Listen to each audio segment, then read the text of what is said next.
Assalamualaikum warahmatullahi wabarakatuh. Anak-anakku kelas 4 yang Pak Guru sayangi, yang saat ini kalian masih bersama keluarga di rumah. Mudah-mudahan kalian bersama keluarga di rumah diberikan kesehatan oleh Allah, amin.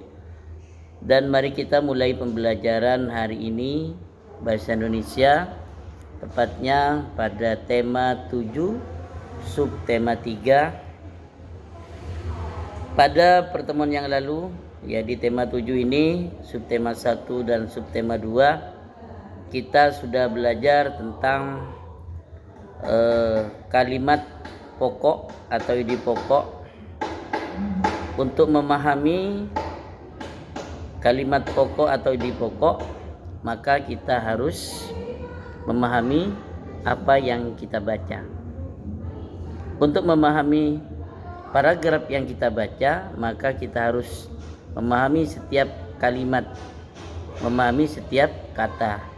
Oleh karena itu, ketika kalian membaca sebuah paragraf, maka kalian harus menyandingkan, yaitu kamus bahasa Indonesia, karena ketika kalian menemukan kata yang sulit, bisa dicari di kamus besar bahasa Indonesia, sehingga kalian memahami kalimat tersebut, kata tersebut, dan memahami isi seluruh paragraf yang kalian baca.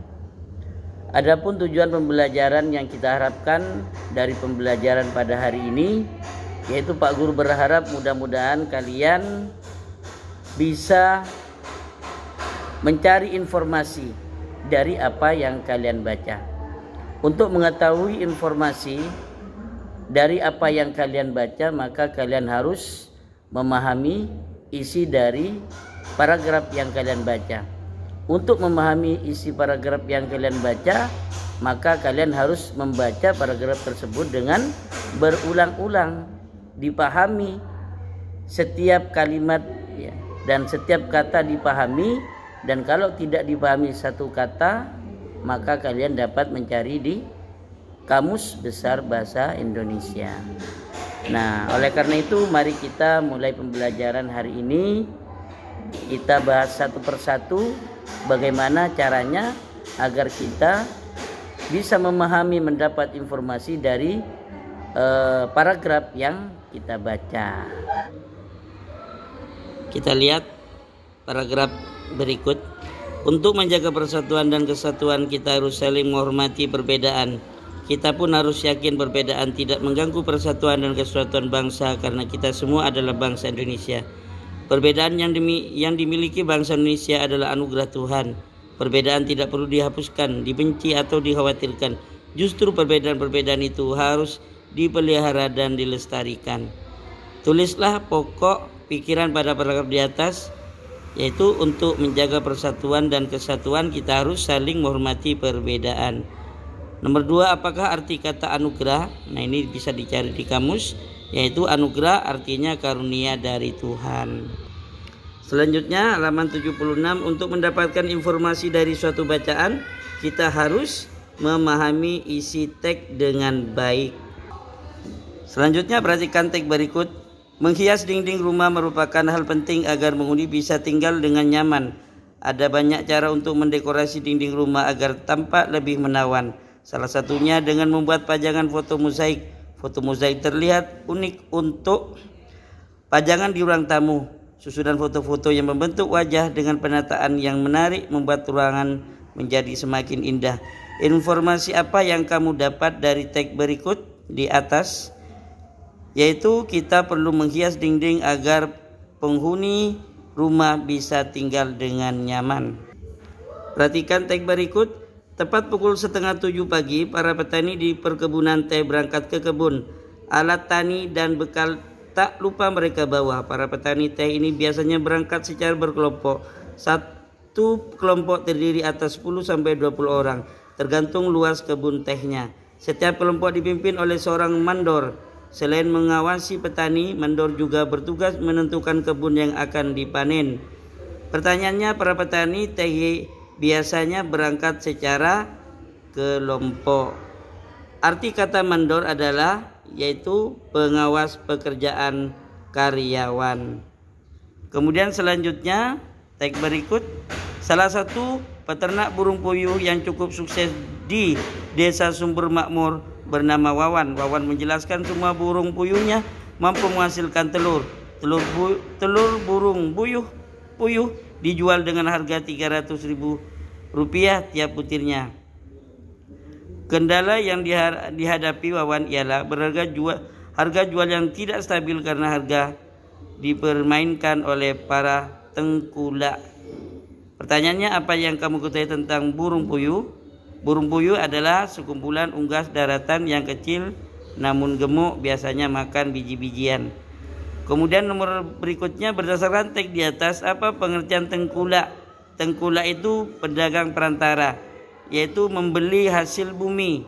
Misalnya membeli hasil dari tangan pertama, membeli hasil pertanian, membeli hasil perkebunan atau peternakan. Selanjutnya perhatikan, pasar terapung Lok Bainten berada di Sungai Martapura. Penjual dan pembeli sama-sama berada di atas perahu. Mereka menggunakan jukung, yaitu sejenis perahu kecil yang digerak-gerakkan menggunakan dayung.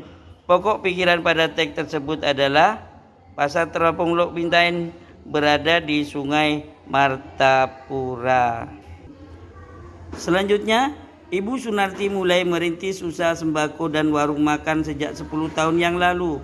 Bermodalkan dari usaha sebelumnya, yaitu kolam pemeliharaan ikan.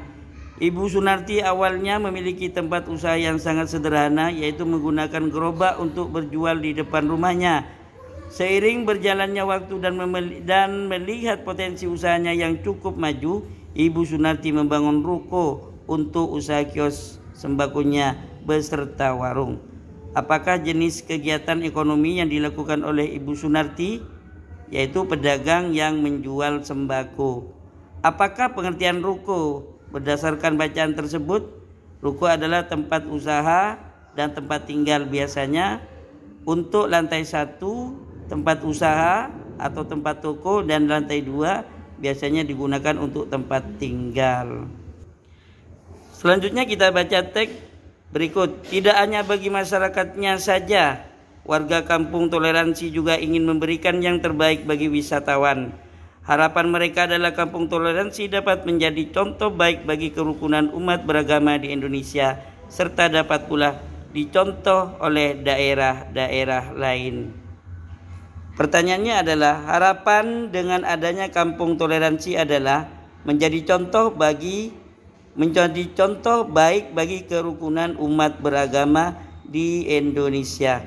Arti kata wisatawan pada teks tersebut adalah orang yang berwisata.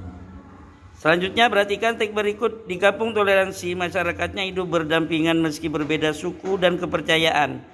Indonesia memang terdiri atas banyak suku bangsa dan masing-masing suku memeluk kepercayaan yang berbeda-beda satu sama lain. Akan tetapi, hal itulah yang juga menyatukan kita sebagai sebuah bangsa. Informasi yang dapat diambil dari teks berikut yaitu, di kampung toleransi masyarakatnya hidup berdampingan walaupun berbeda suku dan juga berbeda kepercayaan. Selanjutnya teks berikut, Ki Hajar Dewantara adalah tokoh pelopor pendidikan di Indonesia. Tanggal kelahirannya diperingati sebagai Hari Pendidikan Nasional. Ki Hajar Dewantara bernama asli Raden Mas Swardi Suryaningrat. Ia lahir di Yogyakarta pada tanggal 2 Mei 1889. Pertanyaannya, pikiran pokok pada teks di atas adalah, Ki Hajar Dewantara adalah tokoh pelopor pendidikan di Indonesia. Julukan yang diberikan kepada Ki Hajar Dewantara adalah Bapak Pendidikan. Selanjutnya, drum bekas dapat diubah menjadi barang yang lebih berharga. Biasanya drum bekas dibiarkan tergeletak di gudang. Drum tersebut disulap menjadi furnitur seperti meja, kayu, kursi, dan lainnya. Furnitur tersebut kemudian dipamerkan.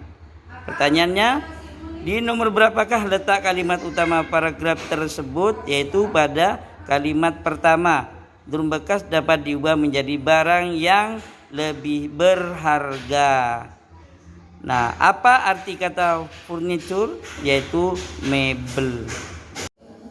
Nah, anak-anakku kelas 4 kita sudah belajar bagaimana mencari informasi dari paragraf yang kita baca. Yang pertama yang harus kita lakukan, kita harus membaca paragraf itu secara berulang-ulang. Dipahami satu persatu setiap kata yang ada di paragraf itu, dipahami kalimatnya.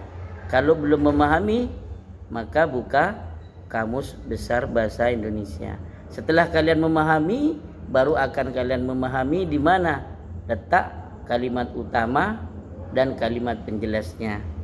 Dan terakhir, sehingga kalian akan memahami informasi maksud dari paragraf yang kalian baca. Dan mudah-mudahan pembelajaran yang sudah kita lakukan pada hari ini akan menambah ilmu bagi kita semuanya, amin. Dan untuk memperdalam materi pada hari ini, silakan kalian nanti kerjakan tugas dari Pak Guru. Dan setelah itu, untuk mengetahui mana hasil pekerjaan kalian yang sudah benar atau yang masih belum benar, nanti kita lihat pembahasannya Pak Guru Japri ke WA-nya masing-masing. Akan di sana akan kita bahas bersama-sama hasil dari pekerjaan kalian melalui YouTube.